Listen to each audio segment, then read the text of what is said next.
Assalamualaikum warahmatullahi wabarakatuh.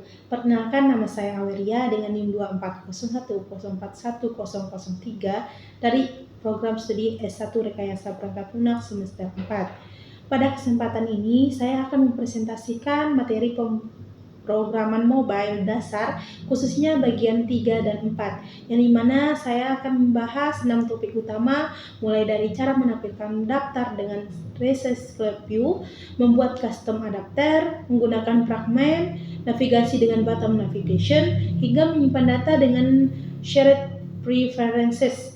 Dan terakhir kita akan lihat bagaimana semua ini digabung dalam suatu mini project. Untuk topik yang pertama adalah Recess View. Ketika kita ingin menampilkan daftar data yang panjang di Android, misalnya daftar kontak, daftar produk, atau daftar mahasiswa, kita menggunakan komponen yang bernama Recess View ini. Recess View adalah list view yang jauh lebih efisien. Cara kerjanya unik, ia hanya merender item yang terlihat di layar saja. Ketika kita scroll ke bawah, item yang sudah tidak terlihat di atas didaur ulang dan dipakai lagi untuk item baru di bawah. Inilah kenapa disebut Recess karena view-nya di Recess ya, dimana dia mempunyai 4 komponen utama yang wajib kita pahami. Yang pertama yaitu Recess View sebagai wadah utama, yang kedua yaitu adapter sebagai jembatan antara data dan tampilan, yang ketiga yaitu view holder yang menyimpan referensi tiap view, dan yang keempat yaitu layout manager yang mengatur susunan item, bisa linear, grid, atau staggered. Di XML kita cukup deklarasikan hak Recess View, lalu di Kotlin kita set layout manager dan adapternya. Dan ini merupakan hasil dari Recess View tadi. Setelah memahami dasar Recess View, kita masuk ke topik yang kedua yaitu custom adapter. Custom adapter dibuat ketika ingin setiap item menampilkan data yang lebih kompleks, misalnya kombinasi foto, nama, dan nomor telepon sekaligus. Untuk membuat custom adapter di Kotlin, kita mengextend kelas Recess View adapter. Di dalamnya ada 3 metode wajib yang harus kita override. Yang pertama itu onCreateViewHolder, dipanggil saat Recess View butuh view baru. Disinilah kita invite layout item dan membuat view holder. Yang kedua yaitu onBitViewHolder, dipanggil setiap item akan ditampilkan. Di sini kita mengisi data ke dalam view seperti set text untuk teks dan set image untuk gambar. Dan yang ketiga yaitu getItemCount, memberitahu Recess View berapa total item dalam daftar. Kita juga mendefinisikan view holder sebagai inner class yang menyimpan referensi semua view di dalam satu item agar tidak perlu membagi view by ID berkali-kali. Topik ketiga adalah fragment.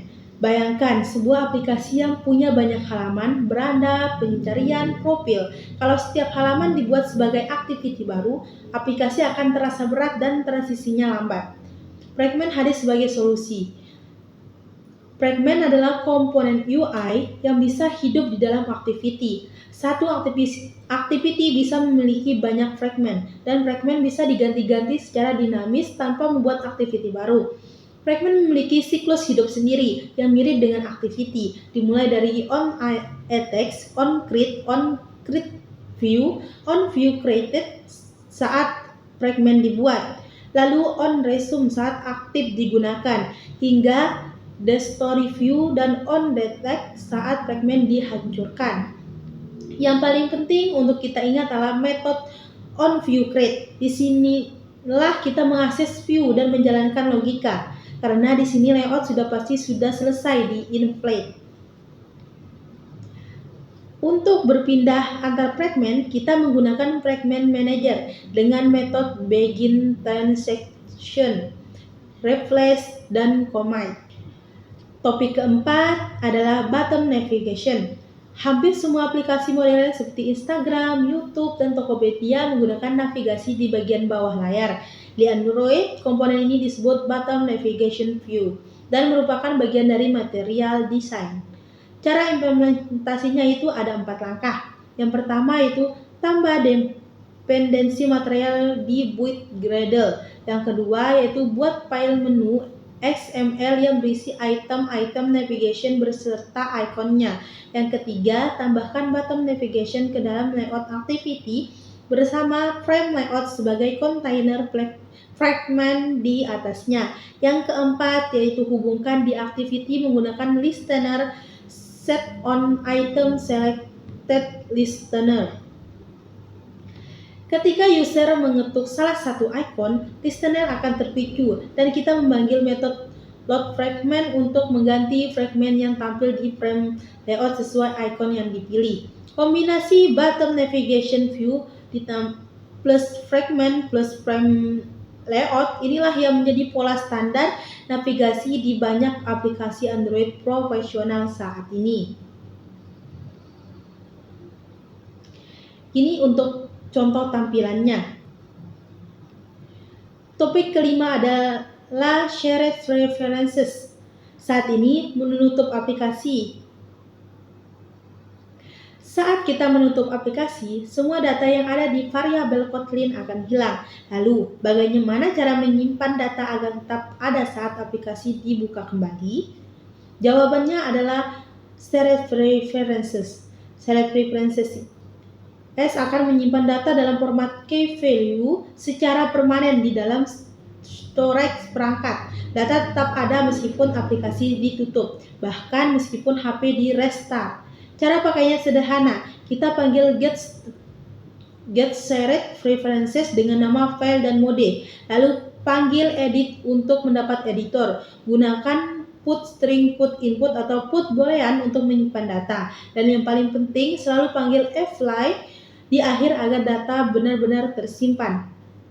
Shared preferences paling cocok untuk data kecil seperti nama pengguna, status login atau pengaturan aplikasi. Dan yang terakhir untuk mini project.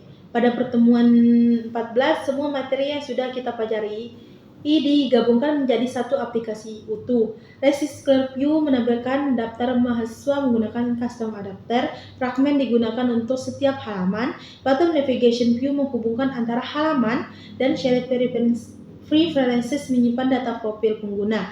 Inilah bentuk nyata dari aplikasi Android yang lengkap.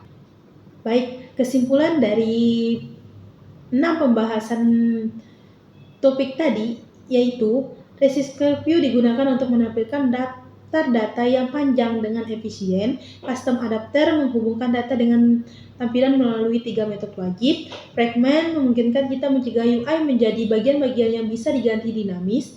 Button navigation menyediakan navigasi modern yang intuitif bagi pengguna. Shared preferences menyimpan data kecil secara permanen dan semuanya digabungkan dalam mini project menjadi satu aplikasi Android yang profesional. Dari semua materi ini ada satu pola yang perlu diingat. Data class, adapter, fragment, activity. Selalu bangun dari data dulu, baru tampilan. Demikian presentasi dari saya. Terima kasih atas perhatiannya. Apabila ada kesalahan, saya mohon maaf. Wabillahi taufiq wal hidayah. Wassalamualaikum warahmatullahi wabarakatuh.